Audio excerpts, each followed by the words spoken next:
Personal finance அப்படிங்கிறது எல்லாருக்கும் ரொம்ப இம்பார்ட்டண்ட்டான விஷயம் இப்போ இருக்கிற கண்டிஷனில். Welcome to my channel. என் பேர் சங்கீதா. என் சேனல் வந்து ஃபினான்ஸ் வித் சாம்.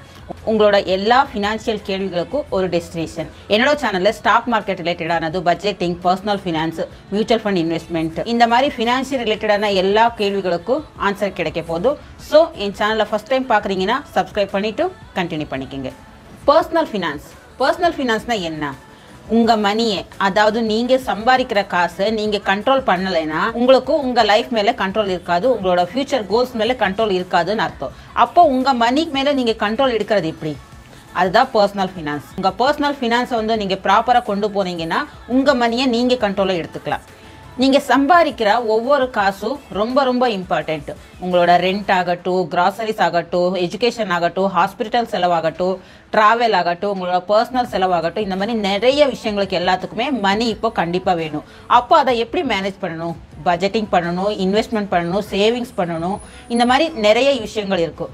அதெல்லாமே நாங்கள் ப்ராப்பராக பண்ணால் மட்டும்தான் நம்மளோட பர்சனல் ஃபினான்ஸும் நம்மளோட ஃபியூச்சர் கோல்ஸுமே அச்சீவ் பண்ணுறதுக்கும் ஈஸியாக இருக்கும். சேலரிலையோ இல்லை பிஸ்னஸ்லையோ நாங்கள் ஏர்ன் பண்ணிட்டு இருக்கோம், பட் ஏர்ன் பண்ணுறோம், செலவு பண்ணுறோம், ஒரு ப்ராப்பராக பிளானிங் இல்லாமல் நாங்கள் செலவு பண்ணிட்டு இருக்கோம்னா நம்ம ஃபினான்ஷியல் ஸ்டெபிலிட்டி வந்து லோ ஆகிட்டே போகுமே தவிர ஹை ஆகிறதுக்கு சான்சஸே இல்லை.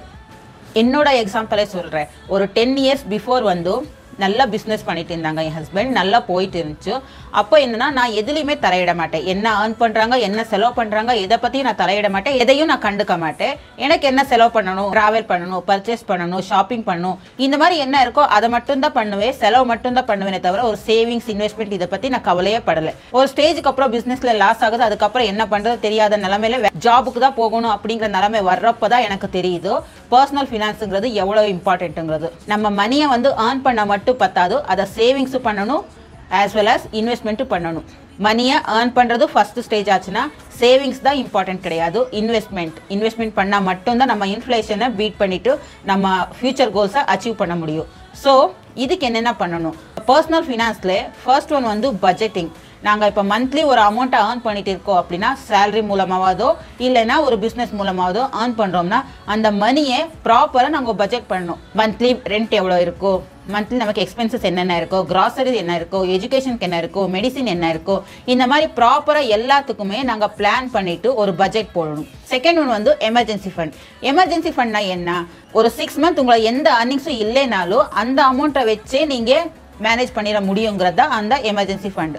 அந்த எமர்ஜென்சி ஃபண்ட் நீங்கள் எப்படி சேவ் பண்ணணும்? அந்த எமர்ஜென்சி ஃபண்ட் எவ்வளோ இருக்கணும்? ஃபார் எக்ஸாம்பிளுக்கு இப்போ மந்த்லி உங்களுக்கு ஒரு 50,000 தேவைப்படுதுன்னு வைங்க. உங்களோட ரெண்ட், கிராசரி, இந்த மாதிரி உங்களை எல்லா நீடுக்கு வந்து 50,000 தேவைப்படுதுன்னா 6 மந்த் 6 × 50,000 3 lakh. இந்த 3 lakh அமௌண்ட்டு உங்களுக்கு எமர்ஜென்சி ஃபண்டாக ஃபர்ஸ்ட் சேவ் பண்ணிட்டு தான் அதுக்கப்புறம் நீங்கள் இன்வெஸ்ட்மெண்ட் ஆகட்டும் மற்றதாகட்டும் நீங்கள் யோசிக்கவே கூடும். ஸோ இந்த 3 lakh அமௌண்ட்டு, அதாவது உங்களோட 6 மந்த் எக்ஸ்பென்சஸை வந்து நீங்கள் எடுத்து வச்சுக்கிட்டிங்கன்னா நெக்ஸ்ட் இன்வெஸ்ட்மெண்ட்டை ஸ்டார்ட் பண்ணலாம். Third step investment. நீங்கள் சேவிங்ஸ் பண்ணக்கூடாது, இன்வெஸ்ட்மெண்ட் பண்ணணும். ஏன் சேவிங்ஸ் வேணாம் இன்வெஸ்ட்மெண்ட் பண்ணணும்னு சொல்கிறேன்னா, நீங்கள் சேவிங்ஸ்னால் என்ன பண்ணுவீங்க? ஒரு பேங்க்லையோ ஒரு போஸ்ட் ஆஃபீஸ் ஸ்கீம்லையோ போடுவீங்க. அங்கே உங்களுக்கு என்ன ரிட்டர்ன் கிடைக்கும்? 5 to 6%, மேக்ஸிமம் போனால் 7% கிடைக்கும். இந்த 7% உங்களுக்கு போதுமானதா? இன்ஃப்ளேஷனுங்கிற ஒரு விஷயம் இருக்கும். இந்த இன்ஃப்ளேஷனை பீட் பண்ணி நமக்கு வந்து எக்ஸ்ட்ரா இன்கம் எது தருதோ அதுதான் உங்களுக்கு நல்ல இன்வெஸ்ட்மெண்ட்டாக இருக்கும். இந்தியாவிலே 6 to 7% இன்ஃப்ளேஷன் ரேட் இருக்கும் ஆவரேஜாக. இந்த இன்ஃப்ளேஷனை பீட் பண்ணுறதுக்கு நீங்கள் மினிமம் 10% ரிட்டர்ன் கொடுக்குற அசெட் கிளாஸில் மட்டும்தான் இன்வெஸ்ட் பண்ணணும். அதுக்கு எந்தெந்த அசெட் கிளாஸஸ் இருக்குங்கிறத நீங்கள் அனலைஸ் பண்ணிட்டு தான் அதில் இன்வெஸ்ட்மெண்ட் பண்ணணும். ஃபார் எக்ஸாம்பிள் மியூச்சுவல் ஃபண்ட் இருக்கும், ரியல் எஸ்டேட் இருக்கும், கோல்டு இருக்கும். இதில் எது உங்களுக்கு பெஸ்ட் ஆப்ஷனாக இருக்குங்கிறத நீங்கள் பார்த்துட்டு அனலைஸ் பண்ணிட்டு இன்வெஸ்ட்மெண்ட் பண்ணணும். அதுக்கு அடுத்து நீங்கள் ஒரு எமர்ஜென்சி ஃபண்ட் வச்சுக்கிட்டீங்க, ஒரு இன்வெஸ்ட்மெண்ட்டை ஸ்டார்ட் பண்ணணும். இன்வெஸ்ட்மெண்ட் ஸ்டார்ட் பண்ணுறப்பவே 2 இன்சூரன்ஸ், ஒரு ஃபேமிலிக்கு ஒரு ஹெல்த் இன்சூரன்ஸ், ஃபேமிலியோட தலைவருக்கு ஒரு டேர்ம் இன்சூரன்ஸ். இது கண்டிப்பாக இருக்கணும். இந்த 2 இன்சூரன்ஸும் ஒரு ஃபேமிலியில் கண்டிப்பாக இருக்கணும். ஒரு டேர்ம் இன்சூரன்ஸ், ஹெல்த் இன்சூரன்ஸ் நீங்கள் எடுத்துட்டீங்கன்னா நீங்கள் உங்களையும் காப்பாற்றிக்கலாம், உங்கள் ஃபேமிலியும் நீங்கள் இல்லாத போது காப்பாற்றிக்கலாம். ஸோ இந்த 2 இன்சூரன்ஸும் நெக்ஸ்ட் ஸ்டெப்பாக நீங்கள் பர்சனல் ஃபினான்ஸில் கண்டிப்பாக எடுத்துக்கணும். இது மட்டும் போதுமா?